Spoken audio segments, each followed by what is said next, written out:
Today, I've got Zach Miller on the show. Zach is the founder of Texas Premier Black Car Services, a husband, a proud girl dad, and a man of faith who's building a business rooted in purpose, persistence, and legacy.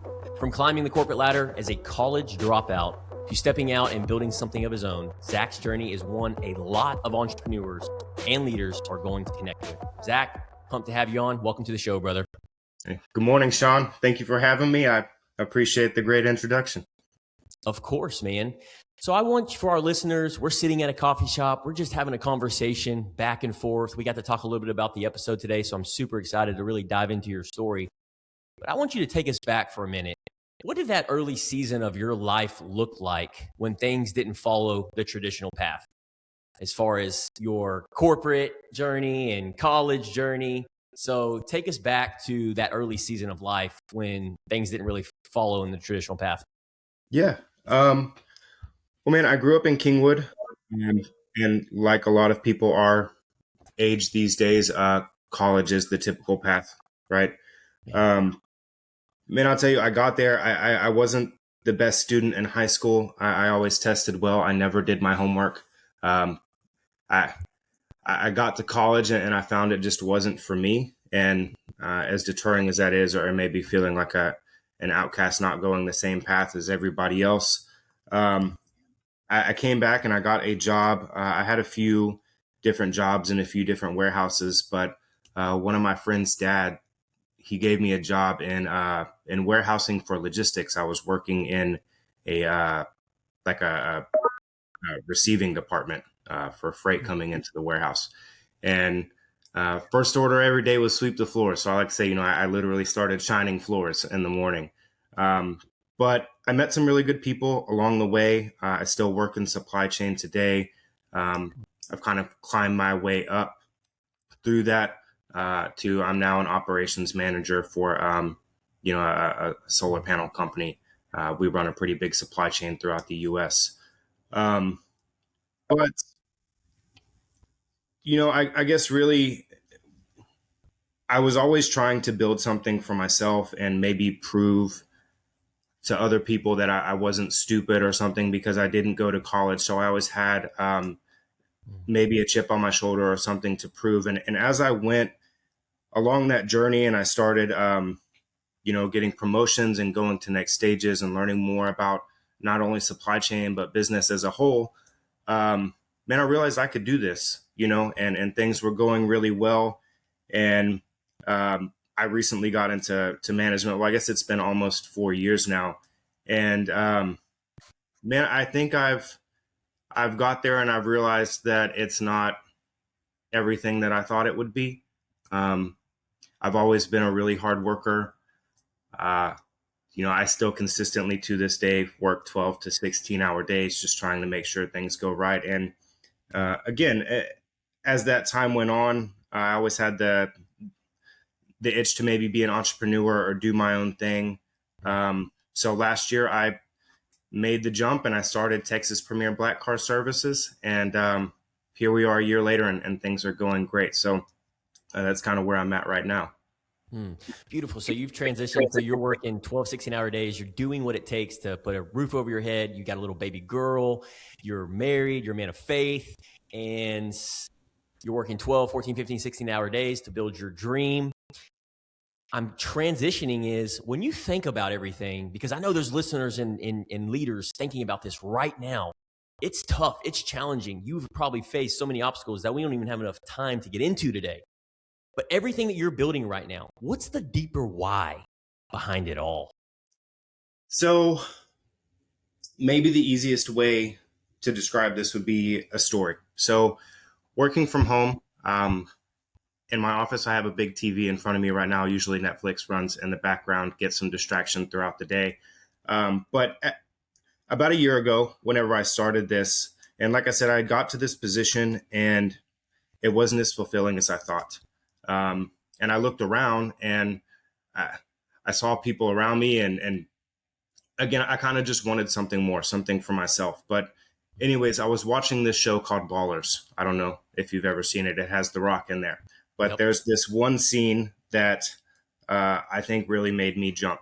And The Rock is sitting in the car with his coworker or partner, Joe, and he asked him if he's ever told him the story about his dad. So he goes on to tell him the story, and he says that his dad worked in the mill in like Bethlehem, Pennsylvania, and he provided a great living for his family. It wasn't anything lavish, but they had a roof over their heads, and they had what they needed. And after 30 years, his dad gets a call into the boss's office. So he finally gets to meet the man that's been calling the shots. And he says, "Do you know what the boss said?" He said, Joe says, "No, what did he say?" And The Rock says, "Nothing. Nothing special." Right. So after 30 years, he gets to sit across from the guy that has been calling these shots, and he realizes that the boss is nothing special, that he's just another guy, and that he could have been that guy would he have realized it and believed in himself 30 years ago. Right. So he goes on to say we're all just a bunch of dudes. And some of us believe that we can do anything, and some of us believe we can't.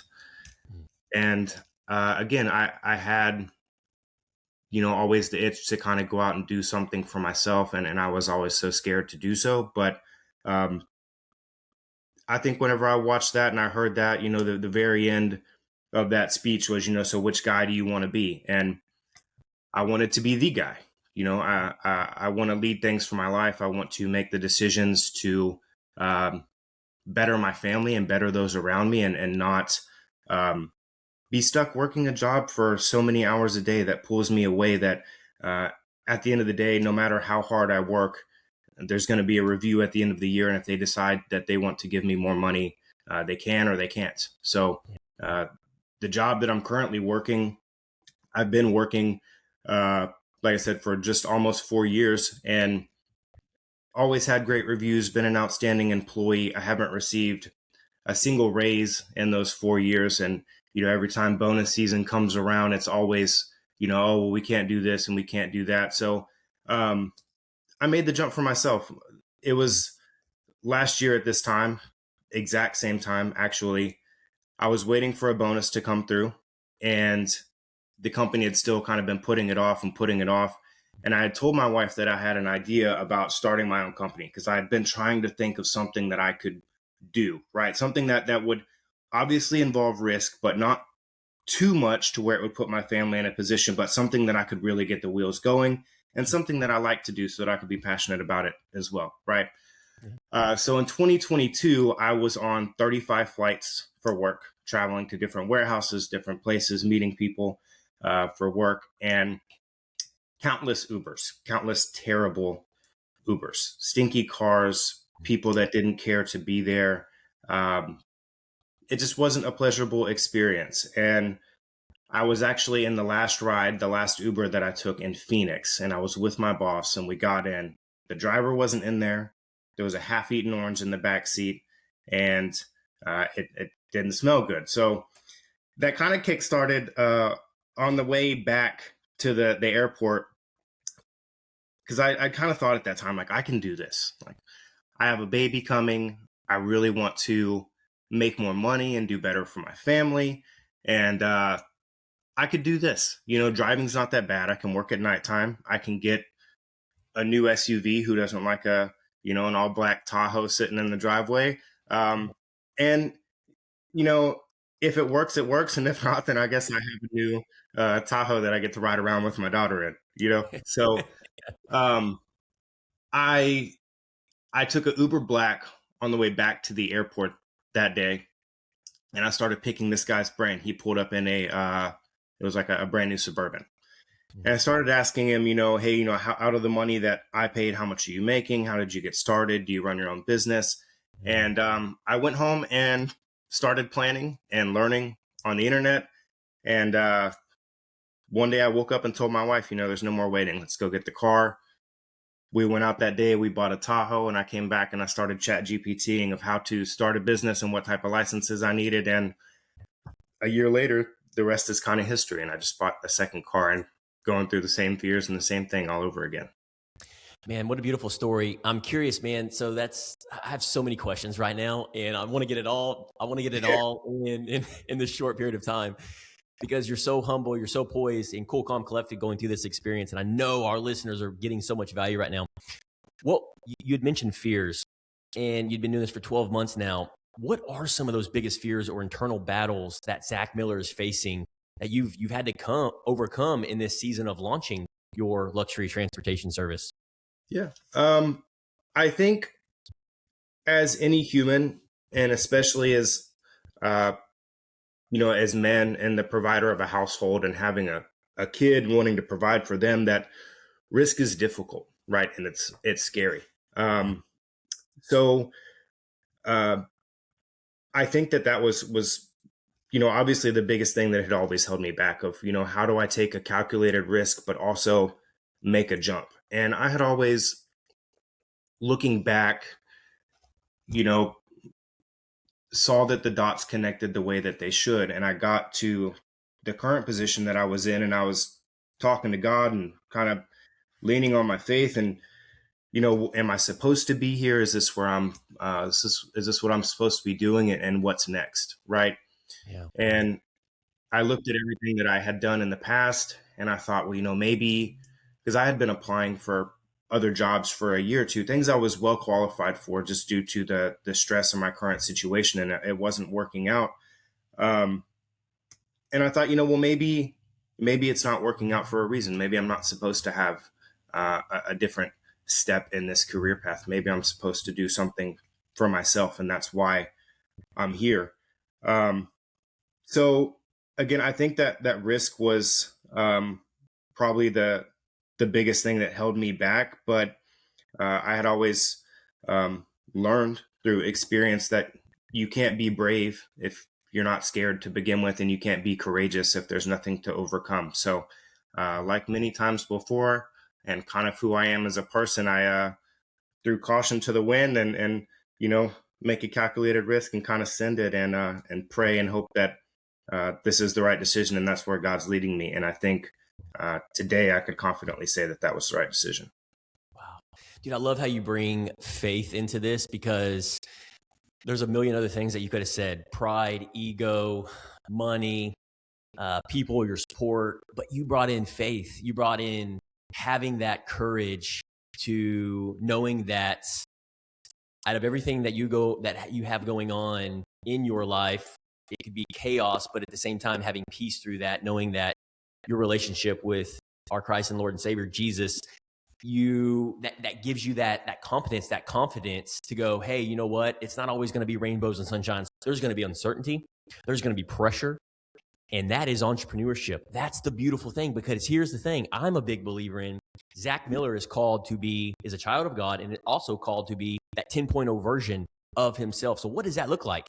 Well, before stepping out into entrepreneurship, you may be at 4.2, but we both know that we are students of the game, and we are called to be that 10.0 version that God has called us to be. And that's what I'm hearing you say going through this, because that is where growth happens, is where you get stretched, where you get pressured. It's those uncertain times. It's scary. It's uncomfortable, but that's the whole point of entrepreneurship, isn't it? Yeah. I think that's who we were meant to be, right? For somebody that wants that and feels that pressure. And life is full of those pressures anyway, in many different ways. So Yes. if that's something that I obviously wanted to do, or you obviously wanted to do, or for anybody out there that has that calling, like you said, I think that's part of the game, right? And it's God leading you down that path and stretching you in certain ways to build you up for where He needs you to be and what He needs you to be in the future. So crazy enough, I was listening to another episode of your podcast, and I recently bought a second vehicle, right? And rodeo season is busy, and I was having to turn down clients that I've worked so hard to build. And I heard something on one of your podcasts the other day. It said delayed obedience is disobedience. And I had prayed for consistent business, and that one day I told my wife we were going to be in the position to buy a second SUV. We were going to be just as scared. And about 2 weeks ago, I was in that exact position, and I had been turning down jobs, and I heard that, and I was like, wow, I'm being disobedient. I'm getting what I asked for. And the reason that Wow. I'm going to stop the blessings that are coming my way by not listening. Right. So, again, we went out on a limb on a Sunday and bought a new SUV, and it's terrifying. I mean, I'm going to cry because I'm, for one, grateful, and also terrifying because I don't think that ever truly goes away in entrepreneurship. Let it loose. But we went out, and my dad had recently retired, and he was looking for some other jobs to make up things in the meantime, and they weren't calling him back either. So I bought the second SUV, and now I'm actually working with my dad. And we worked a rodeo job together the other day for the first time, which was really neat to get to hang out because it's cool to work with your dad on your own business, you know? And I was telling him, you know, like, look, I'm doing this and it's going well, but I'm obviously still scared because I can't really see around the corner. Like, rodeo season is really busy, but whenever it gets to overhead and future business around that, like, people don't book black car businesses really 2 or 3 months in advance all the time. Yeah. And no more than 2 minutes later, I got a Facebook message asking to book for June 22nd and July 1st. And I was like, man, that's God telling me to shut up, you know? So it was really cool. It's been an awesome journey. I'm super thankful. And I look forward to the people like you that continues to introduce me to them where things go. Yeah. Yeah, man, it's all in God's timing. You know, sometimes it can happen within a matter of seconds, minutes, days, sometimes weeks, months, years, but it's who we're becoming in that journey. And I think men like you that step out in faith, that step out in courage, that's where God delivers, I believe, because you're being obedient and you're surrendering to that. And we correct course along the way. And I'm on a mission to really surround myself with individuals like yourself that are able to speak those words and embody it. See, it's one thing to preach it, teach it, be a professor on it, and that's going on all around us. You can listen to this podcast, YouTube, you can read books, but at the end of the day, 95% people are not taking the action. And that's not what God wants. I believe he wants us to take action and have that courage to step out in faith that falls into alignment with who we're called to be. And I think that's what's powerful. Now, on the flip side of that, I have a question. This is a challenging question for you. And I heard this recently on a podcast. I listened to Ed Milet, and he was interviewing Damon John, which is founder of Fubu. And he had asked him, he's like, Damon, do you think everybody should be an entrepreneur? And it got me thinking. I already knew the answer to that because I've been doing this for 10 years now, and I've seen other business owners. The statistics don't lie on what the failure rate is.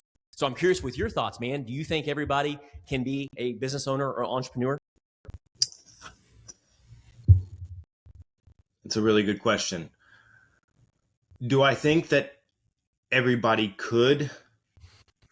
Yes. Do I think that everybody should? No. Tell me more. I'm trying to think of the best way to word this. Entrepreneurship isn't easy. Taking risks isn't easy. There's a spot in this world for everybody, right? Whatever it is that you want to do. Being a business owner is a really hard thing, but you know, if you are not committed to doing the small things right and showing up every day and really working to make a difference and make a positive impact on other people's lives and not just your own, then it's not something that I would think works out for everybody. Yeah. Yeah. Man, it made me think of a book. Do you read books? Yes, when I can. Yeah. So every other podcast episode, I love this book because it really changed my thinking, my mindset around what actually a business is. Because a business, from my mentors have always told me, a business, you can either have a liability or an asset. Asset basically is a business that's a well-oiled machine and it's running without you. So you can have that freedom to go do what it is that you really want to do. And then a liability is what most people do, right? So there's this book, it's called The E-Myth, Entrepreneur Myth by Michael E. Gerber. Highly recommend reading it. It takes you through this phase and it's super easy to understand where you first start off as a technician, where you're the one driving the vehicle, driving the luxury cars, driving people around, accepting the payments. You're and it's a job at that point. Then the goal is to take it from a technician, which is you're the one doing the work, to the manager. So now you're managing your vehicles, your two vehicles. You're not the one driving it. You're not the one picking people up. You're managing that, the systems, the processes. Then you want to go from technician to manager to entrepreneur. So this is the most challenging part, where most people throw in the towel because they don't have the big enough why. They don't have that emotional, compelling nature on why they started the business in the first place. Well, I started the business to make some extra income. Yep. Then they pick their head up in 3 years, and they're the ones that have 5 vehicles, but they're trying to drive every single vehicle, and they're wore out. They're exhausted because they're the technician and the manager. So then the goal is to become the entrepreneur, where you're the one replacing yourself in that ladder. So you create that time freedom, financial freedom to stay in your lane and what it is that you want to do.